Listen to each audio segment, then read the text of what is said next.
École François de Laval, la classe 3B vous présente le lac de la Lune. Cette histoire s'est passée il n'y a pas longtemps dans un pays pas lointain. Dans ce pays, il y avait une grande montagne. Au pied de cette montagne se trouvait un grand lac. On l'appelait le lac de la Lune. Pourquoi ce nom? C'est bizarre. Pour la Lune, le lac était un miroir. Elle aimait s'y regarder. Parfois, elle plongeait dans le lac. Avant de remonter dans le ciel, elle se secouait. Les gouttes d'eau tombaient au bord du lac et se transformaient en pierres précieuses, les pierres de lune. Voilà pourquoi on l'appelait le lac de la Lune. Beaucoup de gens partaient à la recherche de ce lac, mais personne n'est jamais revenu.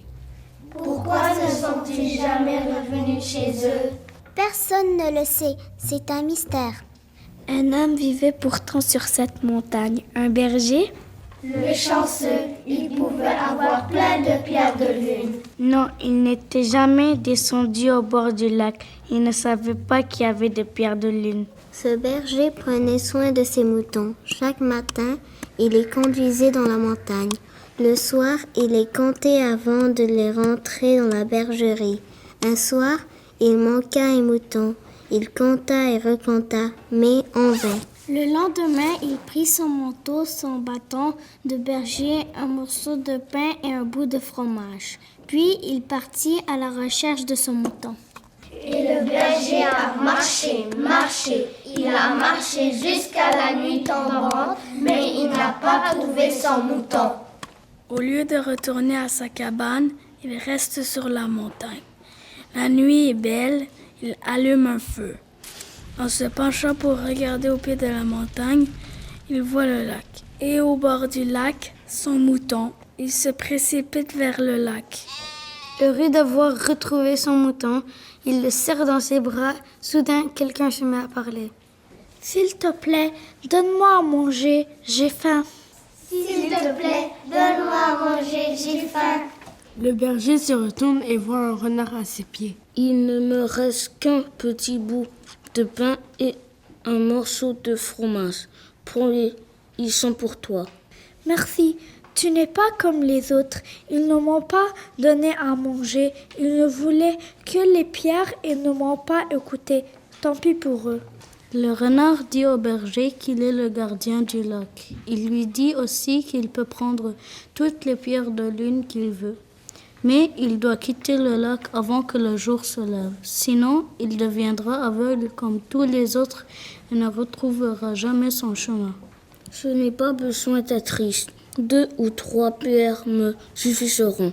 Je pourrais y fondre pour m'acheter un peu de farine et de sel.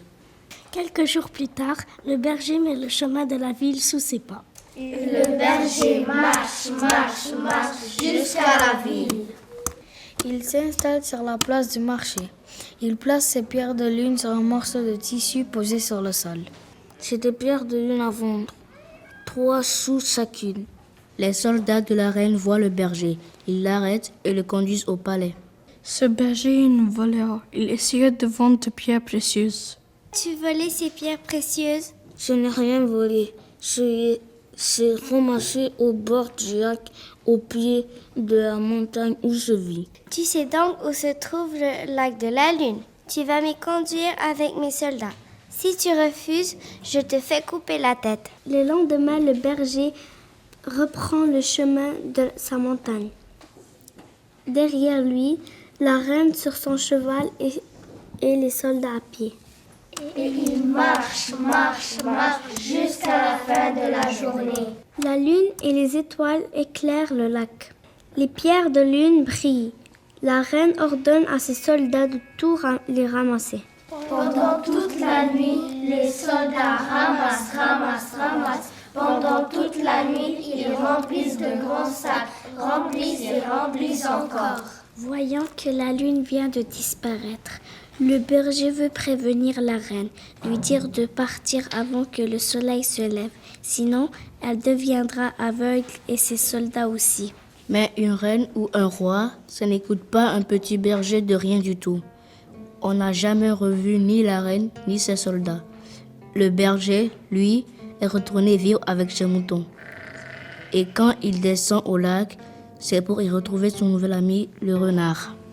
Alors, dans le cœur, nous avions Alissa, Jinine, Amina, Bouchra, Salim, Loa, comme narrateur, nous avions Manar, Malamine, Taklit, Ala, Sabine, Saroga, Audrey, Victoria, Olivier, Alex, Rocker, Miguel, Dimitri, Amjad, Nasma, Christopher, Owen, Samanto. Redani,